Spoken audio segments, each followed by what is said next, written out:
Hola comunidad, ¿cómo están? Gusto de reencontrarnos en esta escuela de pensiones, modo vacaciones, modo verano, como ustedes quieran llamarlo. Nos encontramos a 10 de febrero y comenzamos una nueva clase de estas, como ya les digo, especial, porque estamos contestando preguntas que han llegado a través de la comunidad y contestándolas junto, bueno, mejor que contestándola, el profe Gustavo Dávila. ¿Cómo está, profe? Hola Yasmina, súper bien. Aquí siguiendo con el verano en febrero en la ciudad de Valdivia. La verdad que con hartas ganas de hacer este programa que se ve muy entretenido, estas preguntas y respuestas que la verdad que fue muy bueno para este mes de febrero. Ya Así poder es. organizarlo de esa manera porque la verdad que se genera una dinámica que la verdad que a mí me gusta. Oiga, profe, nos pusimos a juego parece hoy, ¿eh? Estuvimos conectados Sí, ahí de Rosco Pasión. exactamente. Nos pusimos de acuerdo y creo que ahí los pensamientos estuvieron ahí concordando para poder vestirnos a tono con el color rojo. Usted se Profe, ve, señorita, se ve como siempre muy linda y ese color le queda pero perfecto. Creo que es su color ideal para usted. ¿Quiere que le diga? muchas gracias, profe. Usted está igual de estupendo y como yo digo, ya son tantas clases juntos que es que ya es imposible no estar bien conectados entre los dos, ¿verdad? Sí, claro, exactamente, así es. Así que, profe, vamos a comenzar con esta nueva clase, como ya digo, modo vacaciones, en la que estamos contestando dudas y consultas que han llegado a través de las diferentes redes sociales y también a través del correo electrónico que aprovecho a dárselo a todos ustedes, que es producción@fflight.cl, para que nos escriban ahí también sus dudas y consultas. Y vamos a comenzar con la primera pregunta, profe, que es de Irma Victoria Fuentes. Dice, ¿cuál es la razón para que cambien al fondo E a los que están cerca de la edad de jubilar? ¿Deben avisar? Porque ya sabemos las millonarias pérdidas del fondo E. Bueno, esa igual es una muy buena pregunta porque la verdad que nadie obliga a cambiarse a las personas al fondo E. Recordemos que es una decisión voluntaria, por lo tanto, la única restricción que tienen las personas ya en una edad, recordemos ahí, las mujeres por sobre los 50 y los hombres por sobre los 55 años, la única restricción que tienen es el fondo A. Por lo tanto, todos aquellos fondos restantes como el B, el fondo C, el fondo D y el fondo E son voluntarios. Se sugiere que cercana a la edad de pensión, los afiliados debiesen estar en los fondos más conservadores, producto de la volatilidad del sistema, de las inversiones principalmente en instrumentos de renta variable.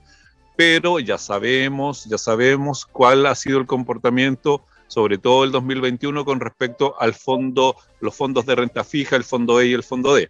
Por lo tanto, lo que se recomienda ahora es claramente generar un mayor análisis a la hora de poder hacer algún cambio de fondo. Pero nadie obliga a las personas, ninguna institución, ¿cierto? Y normativamente nadie puede obligar a alguien a estar en el fondo E.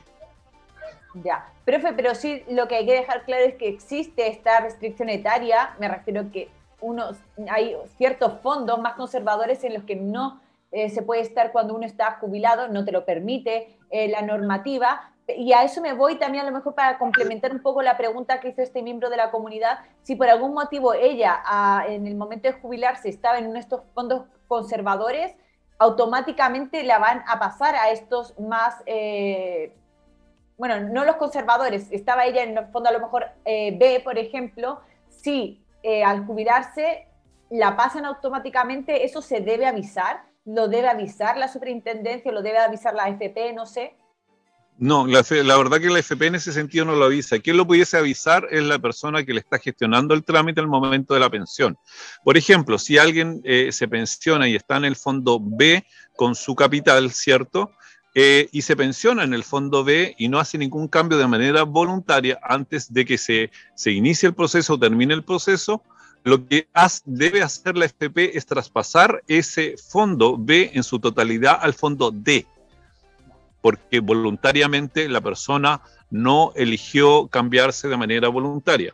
Yo sugiero ahí siempre hacerlo de manera voluntaria porque uno hace el análisis efectivamente, porque recordemos que hay para los pensionados, la alternativa que tenemos, ¿cierto? Y siempre lo hemos mencionado, es el fondo C, D y E. Es la alternativa para las personas que están pensionadas y están en retiro programado.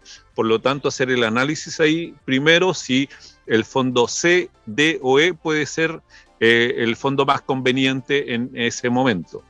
Pero bueno, existe a lo mejor en el sentido de que obligatoriamente debe estar en un fondo en estas tres alternativas. Y si no lo elige voluntariamente, son traspasados esos capitales de ese fondo riesgoso, como el fondo B, por ejemplo, al fondo D, que es un fondo más conservador. Pero como preguntaba, este cambio no avisan, no te va a llegar un mail, no te van a llamar No, para decir, vamos a cambiarte. Ya. No, exactamente. Los afiliados se dan cuenta cuando revisan su cuenta y se dan cuenta que aparecen en un nuevo fondo.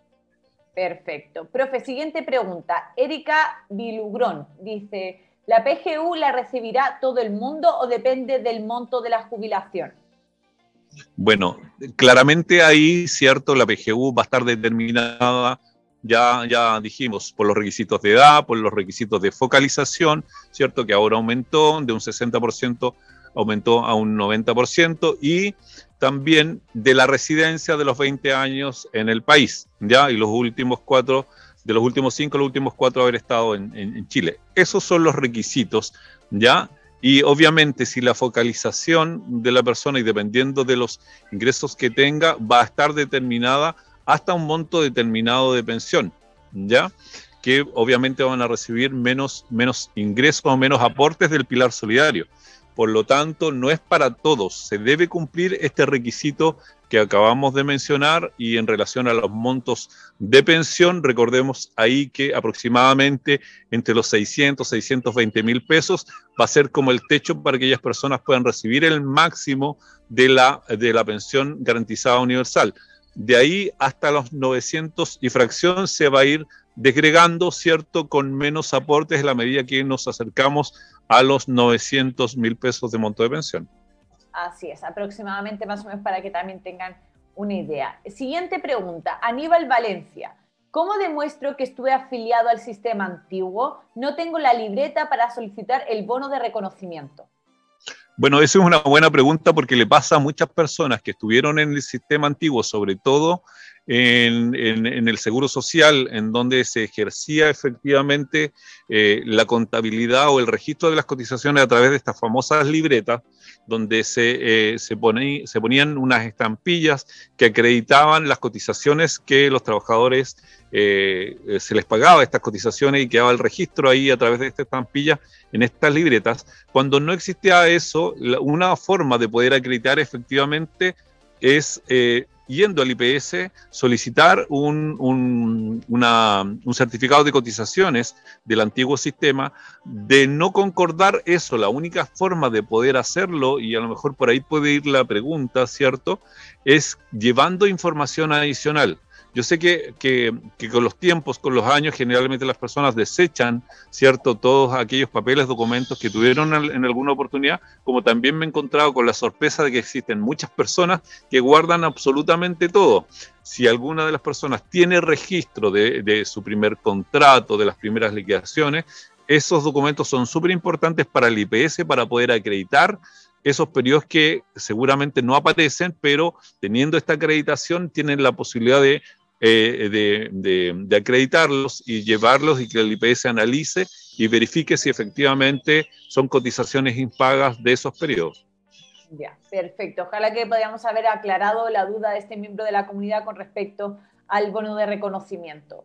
Siguiente pregunta de Jorge Rivas. ¿Qué son los depósitos convenidos? Esta es igual una muy buena pregunta en relación a las cotizaciones voluntarias. Los depósitos convenidos son parte de las cuentas de cotizaciones voluntarias, ¿ya? Y los depósitos convenidos son montos de dinero que se convienen, y por eso se llama convenidos, se convienen con el empleador, ¿ya? Principalmente, ¿por qué motivo? Porque, por ejemplo, generalmente esto ocurre a fin de año cuando las empresas generan entrega de gratificaciones, bonos adicionales a sus trabajadores, y esto obviamente con montos importantes genera un aumento en el global complementario en donde se pagan los impuestos de las personas. Y esta cuenta genera precisamente ese efecto contrario, es decir, se puede acceder a generar este depósito convenido y este acuerdo y este convenio con el empleador para que ese bono, o en su totalidad, 100%, o parte de ese bono, sea depositado en la cuenta de cotizaciones y de depósitos convenidos, ¿ya? Para que ese monto, como es una cotización de depósitos convenidos, baje el base tributable, base el global complementario y la persona pague menos impuesto por ese monto de cotización en depósitos convenidos que generó, ¿ya? Ese es como el principal efecto, y a la vez ese ahorro, ¿cierto?, va a servir para que la persona pueda tener un mejor saldo de cuenta finalmente para obtener una mejor pensión. Ya tiene como obviamente esas dos finalidades: ayudar a mejorar la pensión y generar un efecto tributario positivo para la persona para que pague menos impuestos. Mire, no tenía ni idea. Muy buena la respuesta, querido profe. Siguiente pregunta. Facundo Leal dice, ¿de qué se trata el subsidio previsional para trabajadores jóvenes? Sí, es un subsidio que genera ahí la posibilidad de que la cotización de este trabajador joven pueda ser subsidiada por el Estado, ¿ya? Por lo tanto, hay una parte que la entrega el Estado y que favorece al trabajador, y otra que favorece también al empleador por cotizar y por tener esta persona contratada, ¿ya?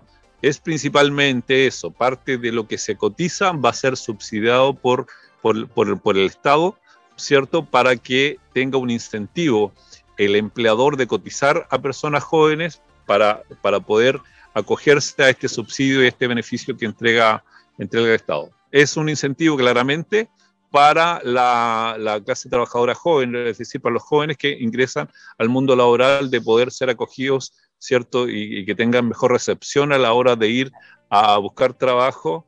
Es un incentivo para los empleadores y que la verdad que funciona bastante. Profe, ¿hay algún requisito en particular que se tenga que tener, o cómo se hace la solicitud, por ejemplo, también? Aprovecho a preguntarle. Sí, se hace a través del momento en que se pagan las cotizaciones, ¿cierto? En Previred, ahí de acuerdo a la edad, ahí se estipula que si la persona tiene el beneficio, ¿cierto?, de este incentivo a la cotización, y se verifica efectivamente si de acuerdo a la edad, porque hay un tope que son 25 años, ¿cierto? 20-25 para poder ser contratados, y se verifican esos antecedentes y hay que efectivamente hacer la solicitud también, ¿ya? Hay que hacer una solicitud, tiene que inscribirse el trabajador, tiene que inscribirse el empleador, tiene que generar el registro también. Ah, ¿son los dos los que tienen que hacer el trámite? Exactamente, sí, exactamente. Buen dato, también, interesante. Vale, perfecto. Siguiente pregunta. Carlos Gómez dice, ¿por qué el empleador descuenta el aporte de cesantía al finiquitar al trabajador? Bueno, igual esa duda, durante el año pasado, el 2021, por ahí surgió precisamente cuando hablábamos del seguro de cesantía. Bueno, se asume de que de acuerdo a la condición, ¿cierto?, a esta condición de poder otorgar el beneficio, por un lado, de poder acceder al pilar, a este pilar que tiene el FC, en el cual se logra complementar lo que tiene el trabajador con parte de una bonificación que entrega el Estado para mejorar el monto a poder recibir por parte del trabajador como el beneficio de la cesantía, ¿cierto? Se asume de que en el fondo el empleador, parte de lo que cotizó, ¿cierto?, debe ser descontado producto del hecho de que haya sido desvinculado de mutuo acuerdo, ¿ya? Cuando es de mutuo acuerdo y cuando no es por necesidad de la empresa, las condiciones para poder acceder al seguro de cesantía son distintas, ¿ya? Por lo tanto, es ahí en donde el sistema, al momento de acceder el trabajador al beneficio del seguro de cesantía, hace un descuento descuento del empleador en el finiquito de lo que él aportó, producto de que esta desvinculación le va a generar pagos al trabajador en su finiquito de una gratificación o de esta bonificación que genera el empleador cada vez que despide, o esta indemnización, ¿cierto? Ese es el término, de poder pagarle esa indemnización, rebajando este aporte que en el fondo también el trabajador va a obtener el beneficio de la cesantía cuando vaya a generar su trámite. En el fondo se asume de que esta indemnización, por un lado, ¿cierto?, no puede estar supeditada también al aporte que hizo el empleador con respecto al seguro de cesantía, porque el trabajador igual va a hacer uso. Por un lado lo indemniza y por otro lado que se genera un aporte, ¿cierto? Es una forma, en el fondo, del momento en que salió la ley, y un poco uno a primera dice esto es injusto, pero se generó esta forma de poder acceder a esto precisamente para que en el fondo compensando un poco este aporte que obligó el sistema a que los empleadores generaran, ¿cierto?, para el seguro de cesantía para sus trabajadores. Es decir, poder descontar este aporte cuando existe la decisión de vincularlo, ¿cierto?, con esta indemnización que ellos deben pagar. Ya, perfecto. En el fondo se asume como parte de la indemnización que se está entregando, y por eso a la vez se descuenta.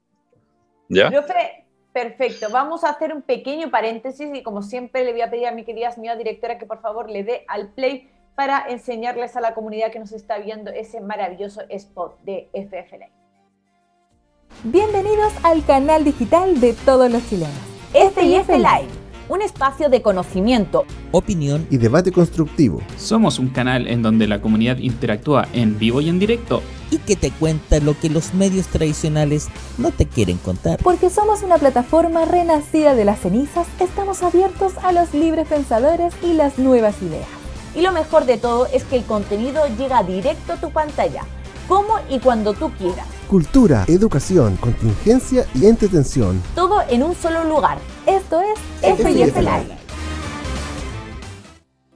Ahí dejamos, querida comunidad, ese spot de FF Live donde les contamos lo que somos, un canal digital independiente que fomenta sobre todo la educación desde muchos puntos de vista, también la información. Y como siempre también invitarles a que, si les gusta nuestro contenido, si quieren seguir ayudándonos a que crezcamos y también impulsar este medio de comunicación independiente, también puedan colaborarnos ahí con las estrellitas que se mandan a través de Facebook. Profe, seguimos con las preguntas y respuestas de este Escuela de Pensiones, y la siguiente pregunta es de Marisol Farías. Dice: trabajo en una casa particular hace 35 años y no he sacado mi cuenta de indemnización. Me quedan 5 años para jubilar. ¿Esa plata me la van a dar? Sí, efectivamente, la cuenta de indemnización es una cuenta que se creó precisamente cuando existe la desvinculación de las trabajadoras de casa particular, ¿ya? Y es a todo evento, es decir, basta con que ellas presenten el finiquito de su relación laboral que tenían, la última, independientemente si haya sido el cúmulo que tenga que ver con ese empleador en particular, sino que puede también tener un cúmulo de muchos empleadores ahí y nunca pudo acceder porque no lo hizo, no sabía, ¿cierto? Pudo haber juntado una cantidad de dinero. Basta con llevar el último finiquito y poder acceder al dinero que está en esa cuenta de indemnización, que es precisamente para las trabajadoras y trabajadores de casa particular, porque recordemos ahí que no solamente son trabajadoras, pueden haber trabajadores igual que tengan relación con actividades domésticas, como el jardín, los choferes, que también pueden acceder a tener esta cuenta de indemnización. Perfecto, muy buena ahí la aclaración también. Profe, siguiente pregunta, Viviana Alejandra Díaz. Quisiera saber si los ahorros de la cuenta obligatoria al fallecer el beneficiario quedan como herencia, y en caso de ser así, ¿a quiénes les corresponde? Herencia en cuenta obligatoria, asumo que estamos en retiro programado, ¿cierto? Y la persona, el causante de la pensión fallece y efectivamente ese dinero se genera y puede generar herencia. Y recordemos ahí que siempre y cuando no existan beneficiarios de pensión, porque lo primero que hay que determinar efectivamente cuando fallece un afiliado que está pensionado o no está pensionado es verificar si existen beneficiarios de pensión. Si hay beneficiarios de pensión, no existe herencia, sino existe pago de pensión. Cuando no existen beneficiarios de pensión, existe herencia. ¿Y quiénes son las personas que pueden acceder a esa herencia? Los consanguíneos más cercanos de esa persona o del causante de la pensión o de la persona que falleció. Ya. En este caso, profe, ¿quiénes serían estas personas? A lo mejor hay alguien determinado o no. Bueno, beneficiarios por ejemplo, los consanguíneos más cercanos, en el caso de, son la cónyuge, o sea, perdón, no la cónyuge, sino que los hijos principalmente, porque la cónyuge es beneficiaria de pensión. Cuando no está la cónyuge, o no está el cónyuge, ¿cierto? Porque se da hoy día también al revés, ¿cierto? Los hijos principalmente, cuando son mayores de 24 años, pueden ser beneficiarios de herencia. Pueden ser los papás, si la persona era soltero y no tenía hijos, pueden ser sus papás si están vivos, si no están los papás, pueden ser los hermanos de esta persona. Bueno, todas aquellas personas que consanguíneamente estén más cercanas y estén en un nivel más alto van a ser las personas que van a poder acceder a obtener y cobrar esta herencia. Esto se gestiona a través de la AFP, ¿cierto? Se tramita principalmente para la gran mayoría de las personas a través de una posición efectiva, que el documento lo genera el registro civil, ese documento se lleva a la AFP y se concreta el retiro de todos los fondos que estén en la cuenta. Ya, perfecto. Genial ahí la explicación también. Armando López dice, ¿qué son los rezagos? Los rezagos, creo que hicimos por ahí un TikTok con los rezagos, me parece mucho, pero los rezagos son pagos equivocados. Eso en concreto. En concreto y en simple son pagos equivocados que se producen al cotizarle a una persona en una AFP o con los datos de una AFP que no son los correctos. Ya. Principalmente, y pasaba mucho, ¿cierto? Al inicio de este sistema previsional, cuando existían las AFPs, donde la gente se cambiaba mucho y había muchas AFPs. Recordemos que en su momento las AFPs llegaron a ser de un orden de 23 AFP en el sistema, ¿ya? Y había mucha rotación. Los afiliados, si bien es cierto, el cambio de AFP era cada 6 meses, antes no se podía haber un cambio tan rápido como existe hoy, porque la tecnología nos ha ayudado mucho en eso, pero antiguamente existía eso qué sé yo, la información no llegaba a tiempo de parte de la AFP hacia los empleadores seguían cotizando en la AFP anterior, ¿cierto? Y cotizaba mal, cotizaba en la AFP errónea y se generaba el famoso rezago ahí mientras eso se regularice. También ocurría de que las planillas antes, que eran planillas, se usaban muchas planillas manuales, ¿cierto? Se producía de que iban errores de la información del afiliado. RUT principalmente, ¿ya? Y en algunas ocasiones el nombre, pero de un tiempo el RUT fue obviamente prioritario ahí. Cuando el dígito iba erróneo, la AFP recibía esa información, pero con un dígito erróneo, por lo tanto no lo podía acreditar efectivamente en ninguna cuenta porque la información iba correcta. También pasaba ahí al fondo de rezagos, porque cada AFP tiene un fondo de rezagos en donde llegan todos estos pagos equivocados de todas las personas que les cotizan, ¿cierto? No estando afiliados en su AFP, ¿ya? Y se genera, digamos, este volumen de cotizaciones rezagadas de todas estas personas. Bien, pero son principalmente, como mencionaba, pagos erróneos, pagos equivocados de parte de las personas que generan efectivamente el pago. ¿Ya? Profe, en el caso de que, por ejemplo, un trabajador se dé cuenta que tiene estos rezagos, que él sabe que trabajó en ese momento y ve que no hay cotización, ¿cómo puede hacer reclamo? ¿A quién tiene que acudir? ¿Es al empleador o es bien directamente a la AFP? ¿Cómo se lleva a cabo ese trámite?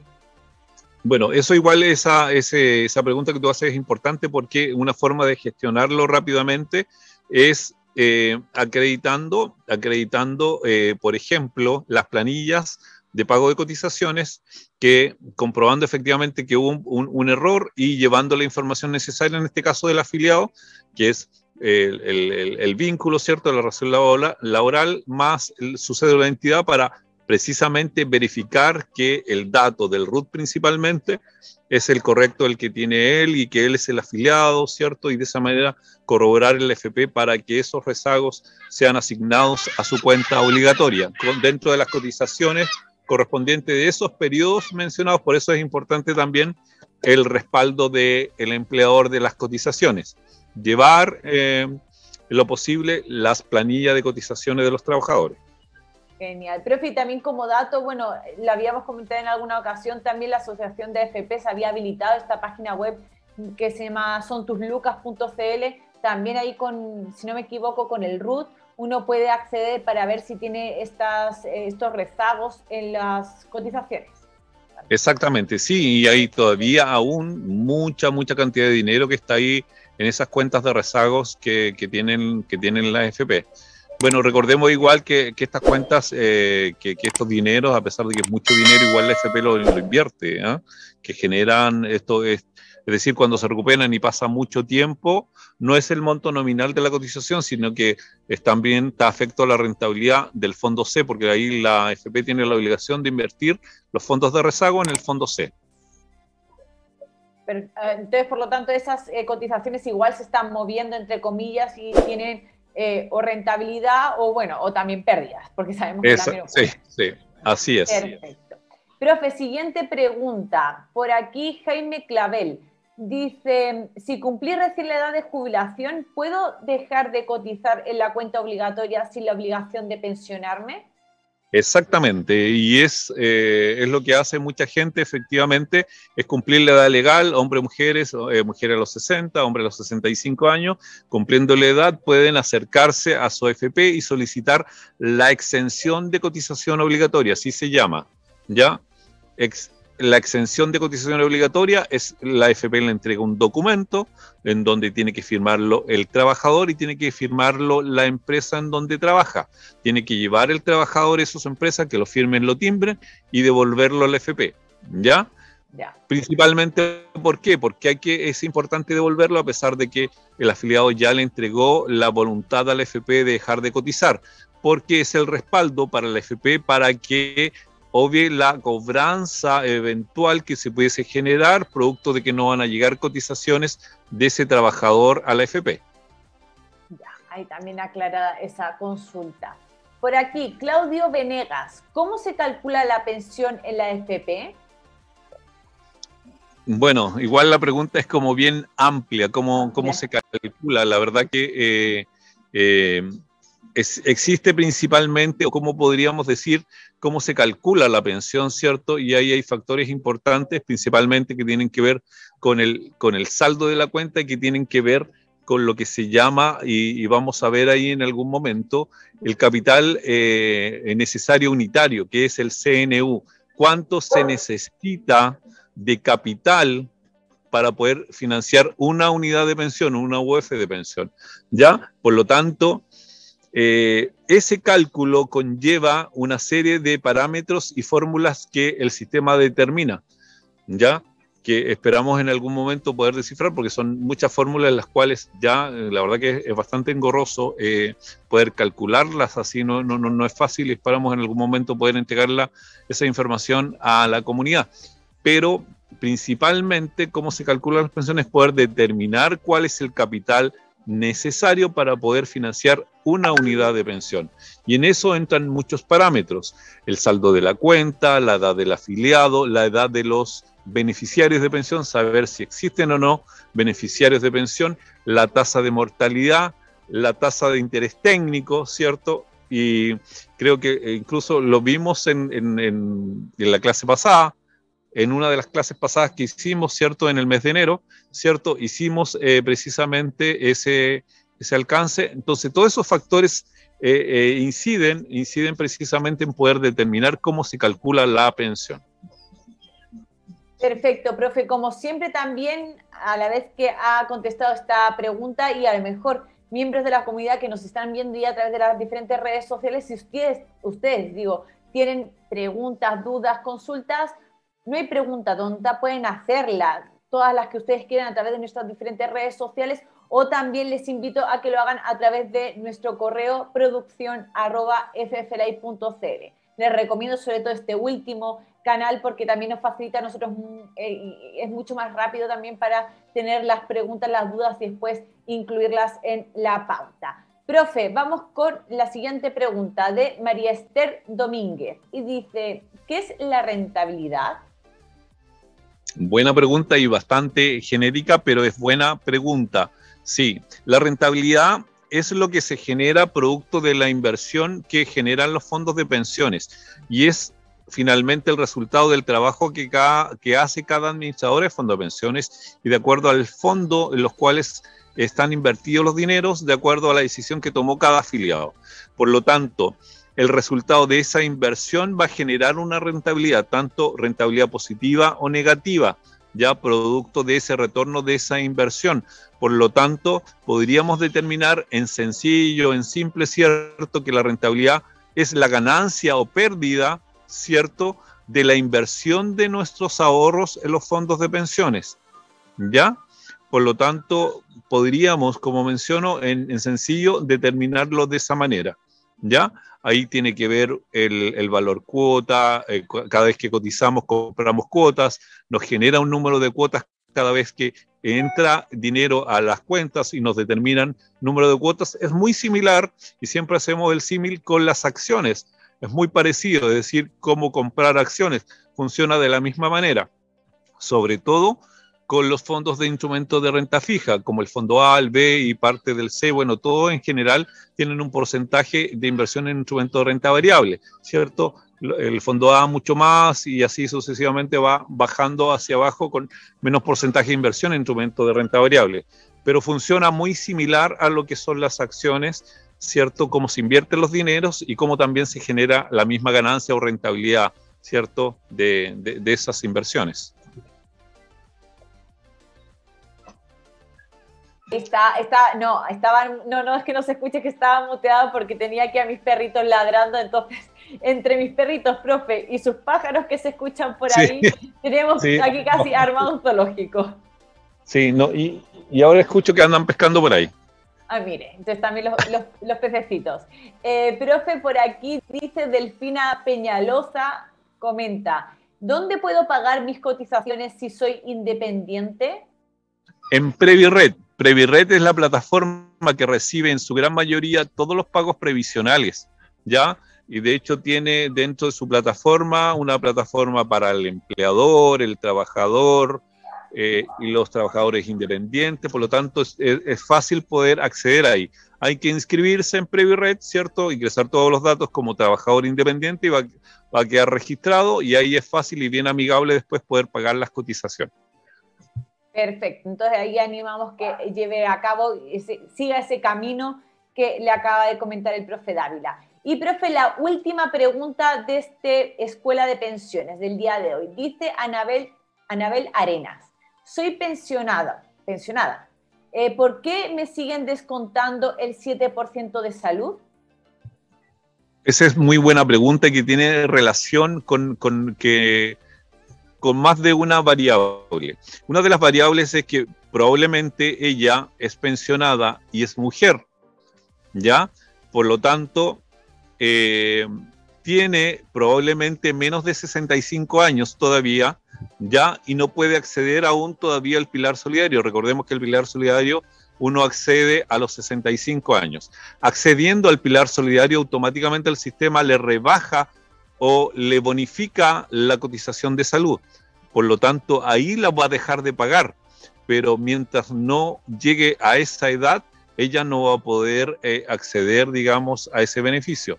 Y la otra, y el otro camino es que saber si ella efectivamente, sus ingresos y su condición, ¿cierto?, particular no le da pie para poder acceder al pilar solidario.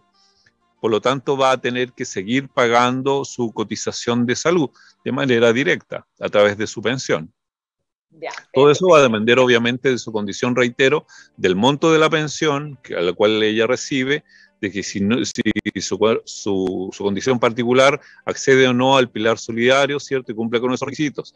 Ya, eso es una cosa. Pero principalmente lo que ocurre de manera general hoy día, hacia las mujeres principalmente, que todavía no llegan a la edad de los 65 años, en los cuales pueden acceder al pilar solidario, y es donde en esa edad dejan de pagar este descuento del 7% de salud, producto que el Estado les bonifica este porcentaje a esa edad, teniendo derecho al pilar solidario. Ya, perfecto.